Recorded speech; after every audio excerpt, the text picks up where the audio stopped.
Hey everybody, it's Ryan. Just chilling out here, waiting for a delivery job to come up, so I thought I would do some recording on collateral. Collateral is one of the C's of underwriting that we talk about, and it really, I know in the world of mortgages, I don't want to say it's the most important, but it's going to make or break your deal. It doesn't matter how good you are, what you look like on paper. If the piece of collateral that you're trying to purchase is not going to make the bank happy, it's not going to make the bank happy, and there ain't a hell of a lot you can do about it. So when we jump into that, that's what we want to talk about today. So when we're talking about collateral for conventional loans, collateral for FHA loans, collateral for VA loans, USDA loans, all of them are similar and different all at the same time. So, woohoo! Yay, you're welcome. Welcome to the world of mortgages, everybody. Yeah. So, we're going to start with conventional first. Conventional loans, the property has to meet, a certain condition and a certain quality metric on the appraisal. If it's below a certain threshold and it has too many problems on a conventional loan, basically if it's not habitable, they're not going to loan on it. You can have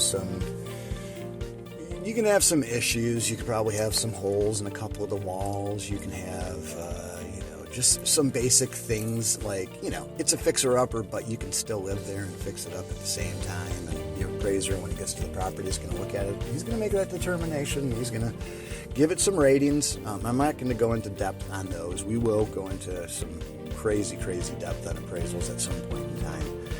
But just know that there's a quality rating and there's a condition rating. And if either one of those ratings is too far below the threshold where a bank wants to see it, they're not going to lend the money on it. That's going to be conventional, that's going to be FHA, VA, it's going to be USDA. All of that's going to matter to every single one of those. Conventional is going to kind of stop there, and they're going to be like, oh, okay, everything looks good here, the quality is fine, the condition's fine, so the appraisal's good, we're okay to move forward with it. FHA gets more complicated because they have minimum property standards that the property has to meet. I'm not going to go into those on this chat because this is just about collateral in general. And then you've got VA, which has a different set of standards that they want to see. And then finally, we've got USDA. They've got their own set of standards. USDA, I would say, is most like a conventional, but it's hybrid because you can't have certain things in USDA like a swimming pool, because you're not supposed to be out there purchasing things of luxury with USDA loans. So therefore, if it's got a swimming pool, it doesn't matter if it's out in the sticks, you're not buying it. So that's USDA's call, nobody else's. There's no lender in the world that can make that change. So it's just things like that.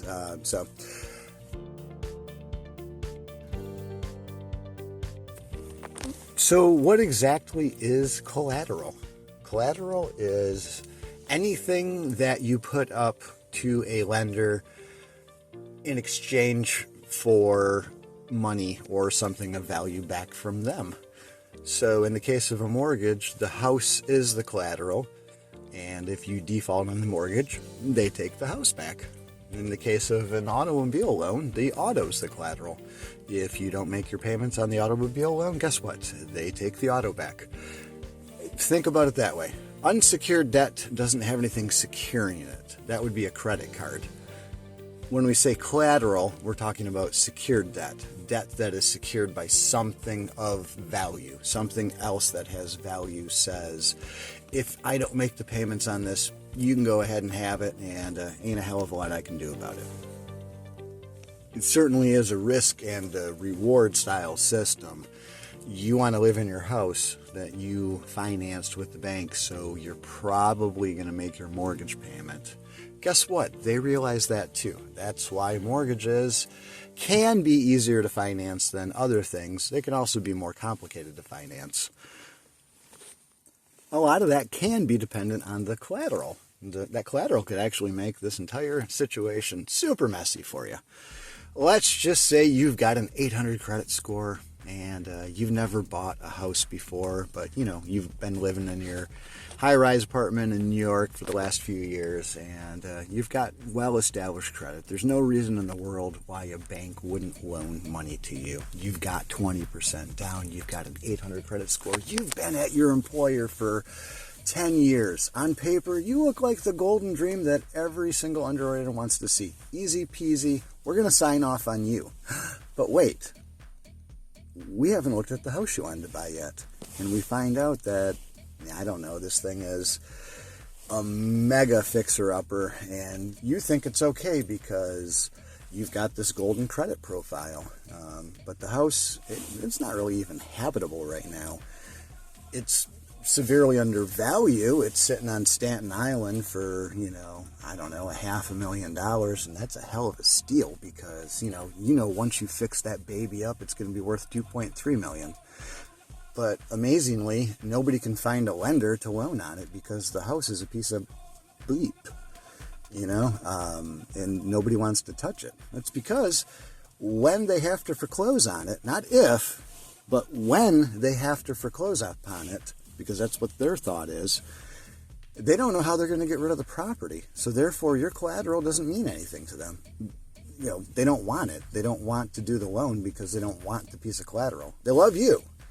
They just don't love your property.